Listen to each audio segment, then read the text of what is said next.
Hi everybody, I'm Dr. Alan Arnette. I am the director of Parkview Health and Wellness Center here in Long Beach, California.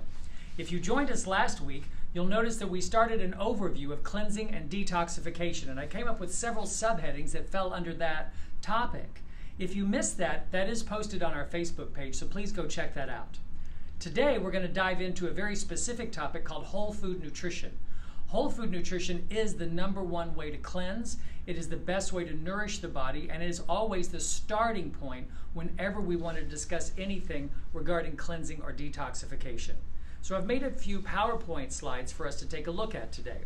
The main thing I like to see is how beautiful the grocery store looks with all of its colors. Fresh, ripe, and delicious. See, fresh means that there's living enzymes, there's biological activity still occurring in these produce as it comes from the land to you.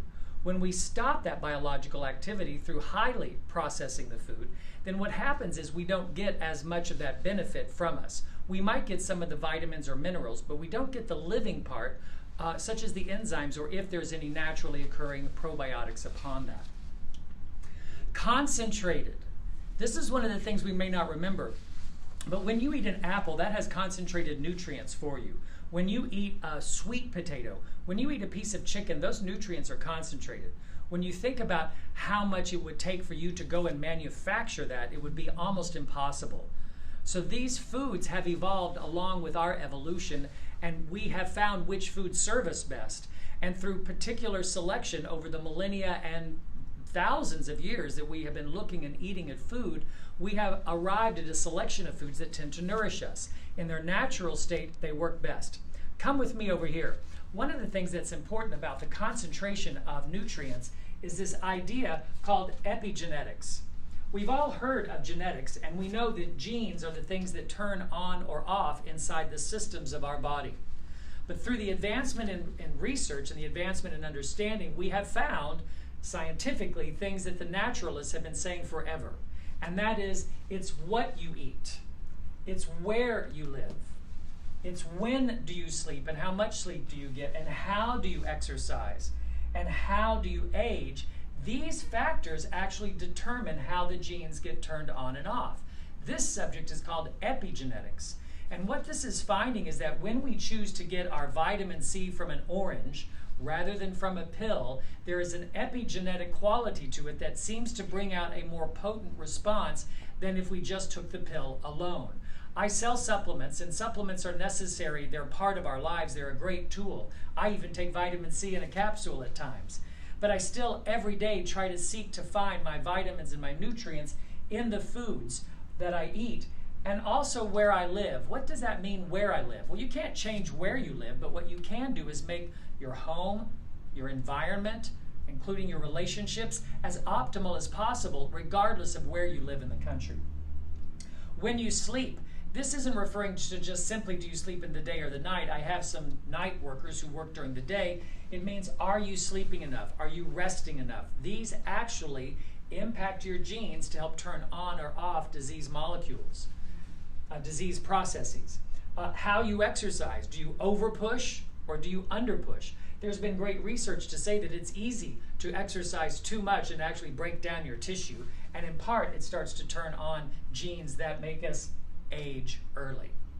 So coming back over to our slides then, we know that concentrated energy and life then is what we are after with whole foods. That's why eating a salad or the semblance of is so healthful. It's not simply that we could replace it with a vitamin pill and get the right minerals and vitamins. There are other constituents inside, say, the bell pepper. The bell pepper also has water, it has living enzymes that are still bioactive and alive, and it has other forms of fiber. Not a lot, but there's some in there. Now, fruits come with fiber. In this picture, my favorite are the pineapples, the bananas. These are pretty high in fiber and actually help to moderate the sugars. This isn't a sugar talk, but it's such a popular topic that it is important to remember that while fruit has fructose in it, it also comes with its own fiber and its own enzymes to help break it down. That makes the fructose in fruit much less problematic than if we were simplifying the fructose into, say, high fructose corn syrup. So fruits are good because they have fiber in them. That's why we want to more eat fruit rather than simply drink fruit juice. There again is our whole food. So one principle in whole food detoxification or cleansing is to wake up in the morning and start your day with fruit. It is recommended to eat fruit, not drink the fruit in the morning. Drinking even healthy, fresh fruit juice first thing in the morning is a bit precarious because it's high in sugar and low in fiber. There are situations where that might be effective, but mostly, as a general rule, I would not recommend it. But starting the day with 1, 2, or 3 apples to flush the body can be an excellent cleansing breakfast. Roots and tubers. These are the things that grow underground and they absorb the nutrients from the soil. We hear in the news media more and more that our soil is becoming less or more and more depleted, less and less nutrient rich. Kind of depends upon where you buy it, because there are some farmers out here in California that are quite amazing and are giving us very rich foods. So rather than simply saying that all soil in the entire human race on the planet has gone nutrient deficient, I would simply say look for where you purchase it, because roots and tubers, carrots, sweet potatoes, beets, yams, these are so healthful for us. And we'll talk about beets and yams in a moment. Color of the rainbow. This is one of my favorite ways to describe what could be a complicated subject. People frequently ask me, Dr. Arnette, how do I know if I'm getting the right vegetables in each day if I'm trying to create a balanced diet? Well, the easiest way to describe it is a fairly old idea, but everything old is new again. And so if we can remember color of the rainbow, what that means is if you were going to make a salad or a stir fry or a soup with some vegetables, try to pick different vegetables that have different colors. Each color represents different phytonutrients, mineral balance, and usually vitamins and enzymes, and they tend to complement each other. So being able to see reds and yellows and oranges and purples and greens together, one from each category, would be a nice blend. Now you do have to blend them based on taste as well, but from a nutritional standpoint, this is a nice and easy way to think about selecting things for a lunch. Cabbage, peppers, ginger, and lemongrass. We start to see more of these ingredients that once were not that common now becoming more popular. As science is unpacking nutrition, we are pointed back to the foods that were once thought dull and humdrum, like the cabbage. Even in Ireland, where they lived on cabbage and potatoes and it was considered the poor man's food, it turns out the reason that poor man could exist is because it's so nutrient dense. It's a very healthful thing.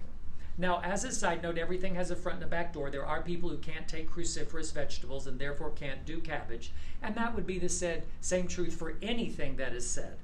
But most people have evolved being able to eat the brassica family, or the cruciferous vegetable, of which cabbage is the number one. Peppers, ginger, lemongrass, these long stalks of lemongrass, the little tubers here of ginger. We're finding more and more information that comes from these vegetables and spices, if you will, that actually are helping us with our genes, turning off disease and turning on greater states of health. Now here are some examples of some vegetables and fruits which tend to be more towards the cleansing side. All fruits and vegetables would count technically, but of them some are a little bit better than others. So to go over, we have at the top avocado. Avocado is a healthy fat, and in today's world we're familiar with that topic, a fat that serves us, and we need fats in our body. We'll talk about more in a moment. And avocado is one of the most nourishing things, again if you're not allergic to it, to help the body feel a sense of fullness, and can become a great way during cleansing to make sure we're not getting hungry. Green apples are better than the sweet apples in cleansing because it has less sugar. Green grapes. Green grapes do have a lot of sugar in them, but the skin of the green grapes, and by extension the red grape, is extremely helpful for our body as antioxidants. So sometimes a counterintuitive thought are that grapes, which you think might be really sweet, actually can be part of a healthful cleanse. Again, organic if possible. Honeydew melon, kiwi, limes, green pears, artichokes, one of my favorites, arugula, cucumber, kale. Many of these vegetables are just being highlighted for you so that you can more easily select from them. Now, the fresh salad bar is something that used to be kind of a joke. I'm from Dallas, Texas, and a salad bar was just a euphemism for different types of macaroni and cheese salads and potato salads disguised as a salad bar. Because culinarily, those words are salad, to be fair to them. But from a nutritionist, we don't consider those things necessarily the salad that we refer to when we want cleansing salads. But in today's world, fresh salad bars are starting to expand more into the raw vegetables. And as you can see here, we have peppers, we have some edamame, we have beets, we have corn, we have broccoli, red bell pepper, and lettuce greens. These things make a very fresh, healthful salad, and as you get more into the nutrition, it starts to point out more and more why it is we need even these basic and slightly commonplace ingredients regularly. Salads can be raw. That means that we've not cooked them at all. Make sure you wash them to get rid of any extraneous road dirt or as much of the pesticide as you possibly can. And here it's a reminder to buy organic as best you can.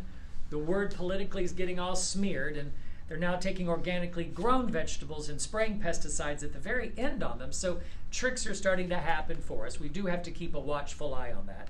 But for the most part, we do want to go after raw and include some in our diet. When we're very ill, the raw part may be too strong and we may need to rely only upon cooked vegetables, but mostly raw vegetables are part of any type of cleanse. You need to eat the raw only proportional to how much your tummy can handle and make the rest of the vegetables cooked, even on a cleanse. There will be the extremists who will say there's only good minerals and vitamins and enzymes in the raw, but I will tell you that man has been cooking vegetables for a very long time, and a great deal of nutrients also come through that way. For oftentimes when we don't feel well, our stomach isn't doing well, our intestines aren't doing well, and if it can't digest the raw salad, well, it's better something than nothing. And it turns out that something that's halfway cooked makes the ingredients inside the salad, the elements, more bioavailable to the stomach. All right, now carbohydrates is such a complicated term in some ways, and it's been labeled as good or bad. And it's really important that we calm down and we start going, well, what's the front and back door of carbohydrates? And to keep it really simple, for a cleanse, we want to minimize sugars, especially refined sugars. We can include grains or not, but mostly we want to minimize grains, and certainly the processing of grains.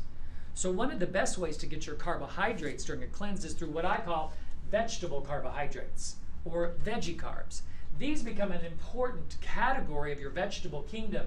Carrots and beets, we know, have some sugars, but they're also very rich in fiber, even if you were to steam this. Onions, parsnips, rutabaga, celeriac, potato, and my favorite, sweet potato, because it's both tasty and high in fiber.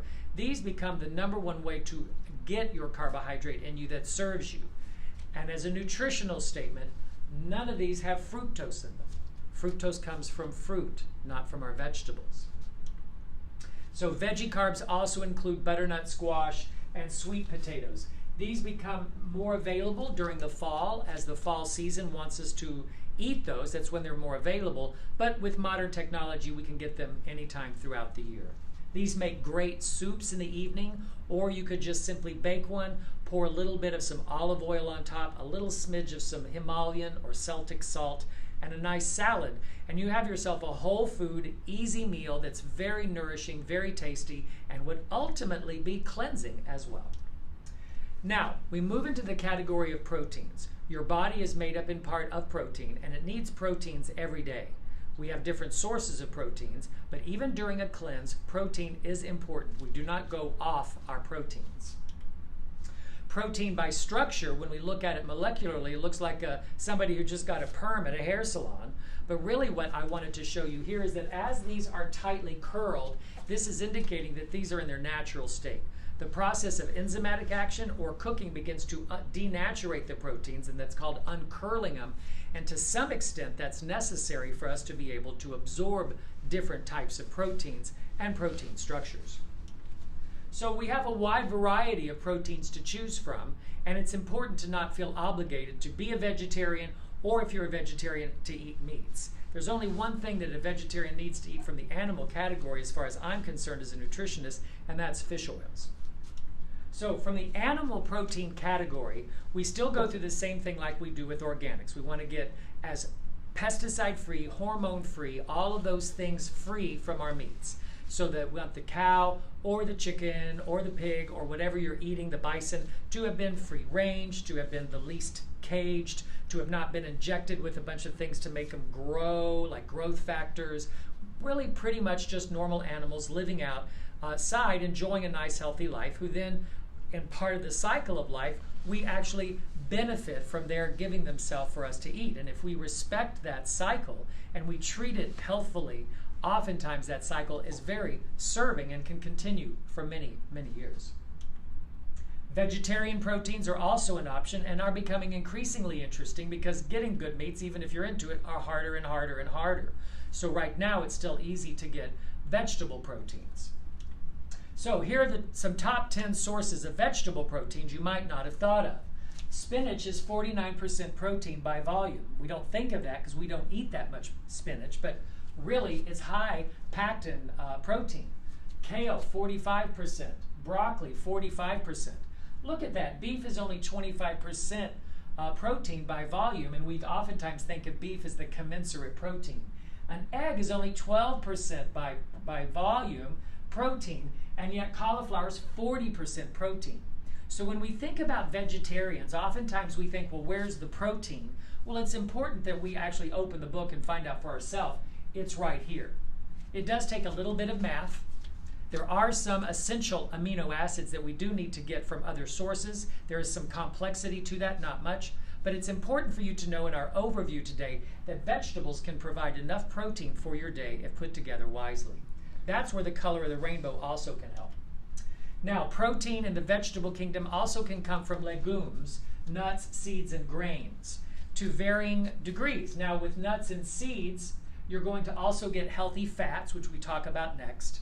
And with legumes and grains, you're going to get fiber, which brings up an important topic that grains have a very low net carb. Come with me, I want to teach you something.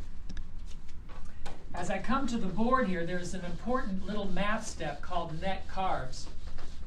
And net carbs is a very simple formula, and it's the total carb minus the sugars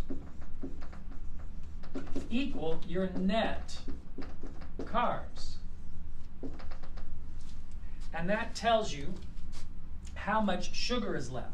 I may have just said that incorrectly. I think this is minus the fiber. I'm so sorry for making a correction. You take your carbs minus the fiber, then you get your net carbs, which is how much sugar is left in it. And because grains have a super high fiber, then when you take it out, there's not much net carb left. So come back to me over this direction. So when we say that it has the lowest in net carbs, that means these become better sugars. This is inferring, of course, in their least processed state. All right, better versions of grains that we frequently would make into bread are breads that have a lot of this grainy looking stuff in it. It's not always the case. Some manufacturers are tricky and still slide really highly processed stuff in there. But for the most part, it doesn't mean bread is out. It means we need to have our breads at 100% whole grain, and we need to have them the least milled as possible. All right, our last subject is fats. Good fats versus bad fats. Good fats are healthy fats like fish, avocado, nuts, and seeds. Now they call this bad fats pizza, meaning processed. They include butter. I don't agree. I think butter is an excellent fat. But potato chips and cupcakes, we're going to eat these things, but we do need to know that these things need to be the lowest in our consumption and are absolutely not part of any type of cleanse or detox. Healthy fats simply mean fats that digest naturally and become your body easily. And remember that cholesterol is necessary in your diet to make hormones and to keep a healthy brain. Keeping a cholesterol level below 200 frequently is increasing your risk of death, according to the World Health Organization. In fact, the World Health Organization has stated that a cholesterol level below 180 at the age of 65 increases the rate of death by 4 times, and a cholesterol level of 248 with higher LDLs than HDLs is commensurate with longevity and healthy brain. So healthy fats are a very important part of even a cleanse. Now this is called unhealthy fats. It doesn't mean that a burger is necessarily unhealthy, but this looks unhealthy, right? It looks like processed buns that you would get maybe at a fast food restaurant, and the meat looks kind of slimy, and then there's this drippy mustardy cheese stuff. And so it doesn't mean it's not tasty, and we've all been to a fair, and we probably will have food at those types of places again. But we do need to realize those are fun foods or treat foods, and they're hard on the system. They give almost no nutrients back to us at all, and they have what are called unhealthy fats.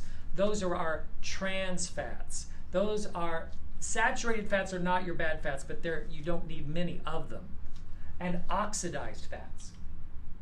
Healthy fats, again, make sure that you know that even chocolate has fat in it, and it's considered a fairly healthy fat. Butter, cheese. Cheese is a big one because it depends, like all dairy, on how that dairy was manufactured. Is it raw? Is it unpasteurized? Does it not have antibiotics in it? Is it made in smaller quantities by artisans who makes really healthy cheese, dairy, creams, and butters? Or is it made by the big mills that just make absolute frankenfoods that none of us should be eating? So the word butter could be in either category, good fat or bad fat. Just another example of some good fats. This time we included some olive oil, as that's one of almost everybody's favorite healthy fat. That's pretty easy to go across. So I'd like to close my part of the presentation with a few meal ideas to help put some of this together for you. First of all, this meal has grilled acorn squash and a beautiful salad with some avocado and some pomegranate seeds and some pecans on arugula in an olive oil dressing. Now this, eat as much of the squash as you could possibly eat. Eat as much of the salad as you want. If this is all that you eat, this is going to digest well. This is going to fill you up at the moment and make you feel satiated. And it's also going to digest completely and leave very little residue. This is, of course, assuming you don't have some type of active disease. We are talking about regular digestion at this point. All right, protein and veggies are a great combination anytime you feel you need to have a normal meal. If you need to go out during a cleanse, always choose protein and veggies. It's much better because our carbohydrates today are so in question, especially at restaurants. And so in this example, we have a beautiful piece of salmon, and as you can see, there's lots of flavor. I perceive that that's mustard and pepper. In this case, I do see a little bit of quinoa in here, which is a grain, but it's in a very small amount, if used at all. And again, we come back to all of our vegetables all around in a nice, colorful, and flavorful combination. Vegetable soup is a classic cleansing meal because A, it's easy to make a big pot and make multiple meals for yourself, and it really is the essence of what cleansing is, which is to help neutralize acids, get rid of phlegm and mucus. There are many, many vegetable soup recipes, but watch out for added things that are purely culinary, such as cornstarch to thicken it. Broth that's thin actually is quite delicious when you have hearty vegetables. If you'll take even one potato in your soup and mash it up and then blend it, that in itself will start to thicken the soup a little bit if you need a different texture. Avocado toast is a really fun one. If you get good healthy bread and you have nice organic avocados, you can put a little bit of olive oil, some avocado across this. This has some parsley and some salt and pepper. Makes a wonderful breakfast when you wake up in the morning. Let's say you started your breakfast with some apples, as I talked about earlier. Sometime mid-morning to have some avocado toast would be a nice pick-me-up, very nourishing, and would help feed the brain and the digestive system. The last thing in the food section for meals idea are your probiotics, and particularly from your foods. So probiotic-rich foods are referring to foods that either have been grown with some type of culture or that naturally have that culture on them. Did you know that cabbage has the perfect bacteria already on its leaves, ready for you to ferment it by just smash it up, add some water, throw it into a jar in your closet, and it will make sauerkraut for you. Now, because things like sauerkraut have been around for so long, there are many different recipes in many different ways, and some are more culinary and some are more healthful. So sauerkraut should never be pasteurized, should have minimal salt, not much at all, and really no other necessary ingredients. Sometimes people cook the sauerkraut or add enormous wads of salt to it. Those are different culinary systems. I'm not making comment there, I'm making the nutritional comment that you want to keep those things down. Yogurt is classic. In today's world, watch most of the major food manufacturers, they do not make a good yogurt. Here best to make on your own, super simple and easy. Kefir or Kefir, this is a different probiotic strand that makes a slightly different end product, but it tastes kind of like a yogurt. It's more liquidy. This has friendly yeasts. Sauerkraut we just talked about. These have to be real pickles. Can't be just pickles that added vinegar and that's it. It has to be a probiotically fermentedly made pickle. Kombucha is a tea made with the fermentation process that turns it into a naturally kind of soda pop, but with very, very low sugar. Kvass is made with one of the roots, I can't think of at this moment. I want to say taro root, I could be off. Maybe it's the kvass root, but this is a root, big, heavy, thick root and tuber that is fermented. Tempeh is made from soy, and then miso also is made from soy. So the last thing are some waters, flavored waters. As you can see, lemon, lime, cucumber. These things make drinking water much more fun. And I like to make big pitchers at home when I'm cleansing so that I'm encouraged to drink. Plus, a pitcher gives you a visible so that you can see how much you've been drinking. So in the morning, I'll make 2 pitchers, set them out, fill them with water and fruits like this, and just get through one before lunch and one before dinner. Nice, simple way to put together a simple whole food cleanse. Remember that while these foods may taste good, they actually suck your energy. This will drive your blood sugar up and back down, making you gripey and very inflamed. And these foods here, in small quantities, some very, very good lamb might be okay, but mostly this is supposed to represent unconscionable, quick, fast foods. So here's my closing idea for you. An energy-giving cleanse is we want to make sure that we choose our foods wisely, mostly watery foods from the vegetable and fruit kingdom, make color of the rainbow choices. And here's some ratio for an easy way to use only whole foods to start cleansing. Each meal should contain 50% veggie, 30% proteins, and 20% fats. Of the 50% veggie, let's make 70% that non-starchy group and 30% those healthy carbohydrates that I talked about, those vegetable starchy carbohydrates. Snack between your meals. Make sure you're eating a bite of a nut or a little piece of fruit between your meals. Don't get hungry, and make sure you enjoy the amazing feeling. For the primary thing that we have done here also is eliminated a great deal of stuff that causes harm. Sometimes you're quite safe in your house as long as a robber's not in your house. So sometimes our body is actually quite healthy if we just don't put toxins in. So the subject of whole food nutrition is the basis. There is no other cleansing that will work better than this because this is sustainable over your whole lifetime. So one more thing I'd like to show you here at the board before we open for the questions and answers is more information will be found at my website, parkviewwellness.com. And if you'll go ahead and join our newsletter, we will keep in contact with you about other things that relate to cleansing, such as my yoga teachings, the meditation classes that's starting at the end of next month. We have a cleanse coming up in January, an actual on-site cleanse we'd like to let you know about, plus other going on, such as my acupuncture services, the chiropractic services, and the in-house services that we perform here on a daily basis in the clinic. So what I'd like to do now is to open up the door for some questions. If there's anybody out there who has a question about anything about whole food or whole food cleansing. So Shannon Malouf mentioned, can you eat too much fruit because of the sugar in the cleanse? This is an excellent question. So to repeat the question, can you eat too much fruit because of the sugar? So that's an academic question. To answer it specifically, yes, you could technically eat too much fruit. If I sat down and I ate 5 mangoes at one time, that's too much sugar. But here's the thing about the whole fruit, because there's fiber in it, do you know how hard that would be to eat 5 mangoes? You'd be really full.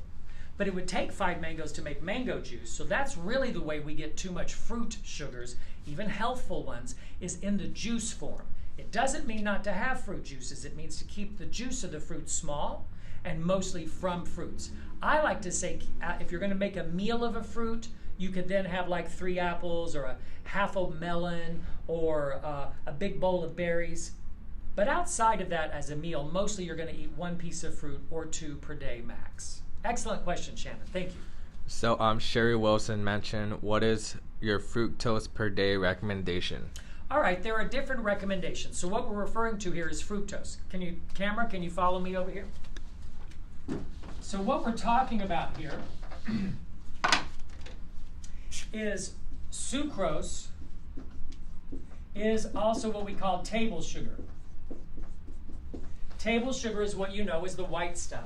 That is made up of 2 molecules of fructose and glucose.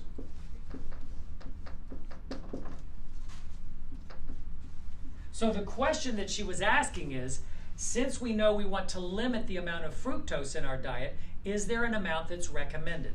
So here's where I can start. When I have somebody who's suffering intense disease or trying to prevent intense disease of all types, autoimmune, cancers, infections, what have you, I recommend 15 grams per day or less. That's actually a small amount. And since most fructose comes with a glucose molecule, in reality. What that means is you're going to have 30 grams limit per day of sugars, especially refined sugars. And in the case of a healthy person, this would take the form of, say, honey, maple syrup, some of those slightly healthier sugars in that way. Do remember that glucose is necessary for every cellular function that you have in the body. And glucose comes in your starches and your starchy vegetables, the sweet potatoes, yams, butternut squash, and those types of things. So this is a very low level. I will say that if you're not having problems with sugars and you get some good exercise, even just reasonable exercise in, and you're not a junk food junkie, then you could go up to 30 grams, and then this could jump up to 60. That would be a max amount that I would recommend per day, and I would not recommend ever trying to hit this as a goal.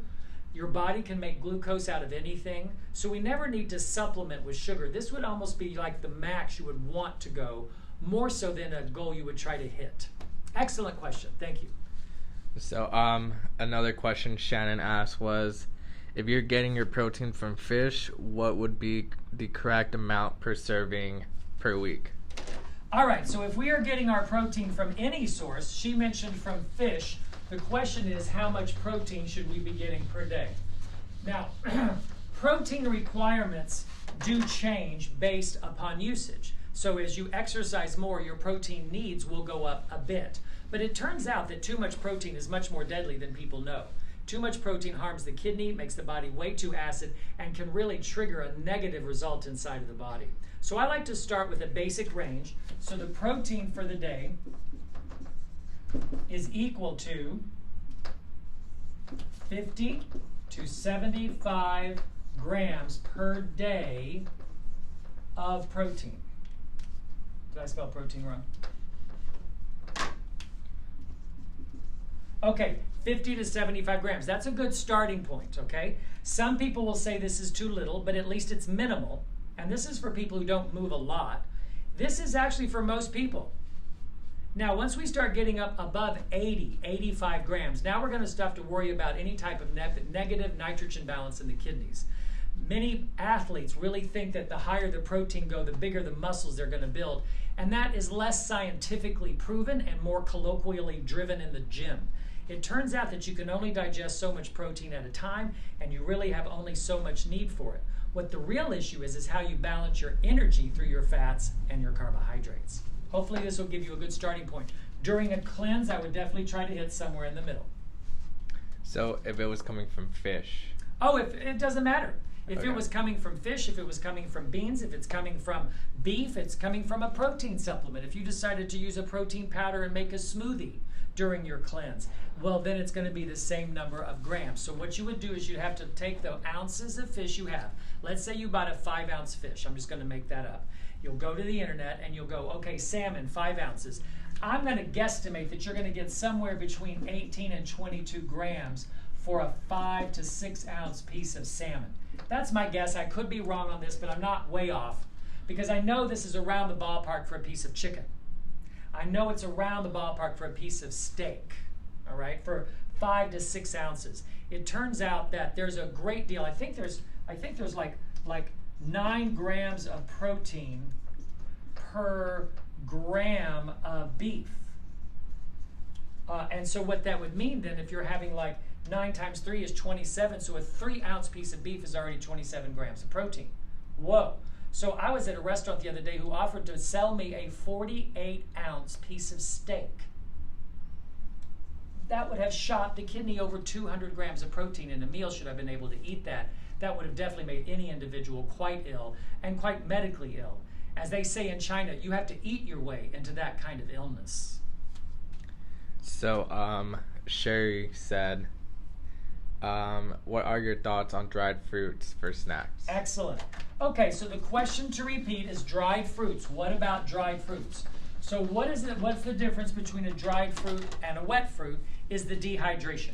So what happens with dried fruits is it actually increases the sugar content per volume of food that you're eating. So if you took cranberries and you took a 1/4 cup of cranberries and put them in a bowl and looked at them, and you took a 1/4 cup of dried cranberries and you put them in a bowl, you'd see a lot more of them, wouldn't you? And really what you're getting is a lot more of the sugar. The second problem with dried fruits is that in America, healthy dried fruits look ugly. So what do? They sulfur. They spray it with sulfur so that it looks good, but it's a form of sulfur that doesn't break down easily. So most dried fruit also has a toxin. Well, I don't know about a toxin, but certainly nothing you need added to your body. So if you do dried fruits, you need to get the ugly kind, the kind that look like you don't want to eat them. That means they've not been sulfured. If you taste them, they'll be delicious. They will be high in sugar, but they still have their fiber. They haven't lost their fiber. Just make sure not to eat like a quarter cup of them. So if you like to put cranberries on your salad, if you like that kind of thing, just put a small amount of it for flavor. That could be helpful. So Stephen mentioned, you mentioned that we should only eat fresh wild fish and not farm raised. Is that true for farm raised that claim they don't use hormones and use only sustainable practices? Yes. The science of how we are getting the food to us is in great change. So when we make blanket statements like, don't eat farm-raised catfish or don't eat farm-raised salmon, I promise you, without even knowing it, there's somewhere on the planet that some farmer's doing a good job, and he or she is trying to sell their fish farm-raised, and they did a good job. But mostly, as I'm trying to teach you things, we have to say things like, don't eat farm-raised fish. Why is that? Not only might they put antibiotics in it because the fish are held in a container and they just naturally get sick because they're swimming in their own poo, they also feed them bad food. So even if somehow they clean the water, they're feeding these people unnatural foods. And in that sense, they're also not having a natural way for their bodies to react. It's the same principle as having cage-free chickens. If you put a bunch of chickens into a cage where they can't move, then their muscles don't develop and they have to fatten them up. All of those same principles occur in general for anything that man has farmed or made when it comes to animals. But I must say, keep a watchful eye out for this because these things are in the process of changing as we speak right now.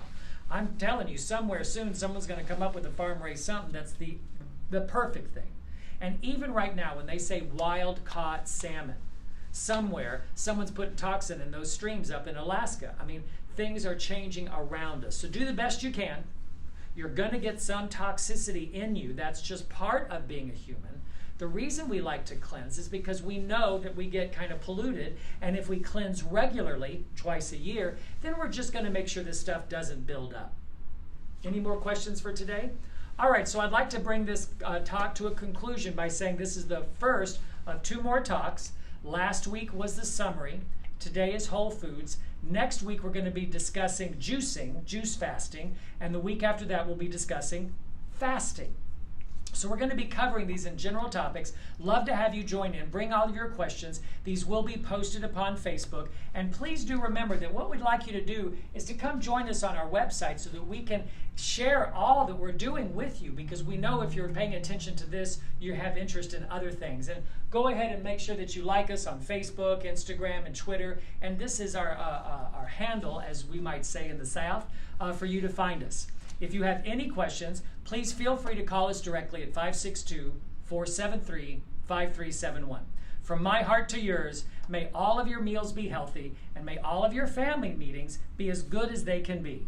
Peace and blessings. Namaste.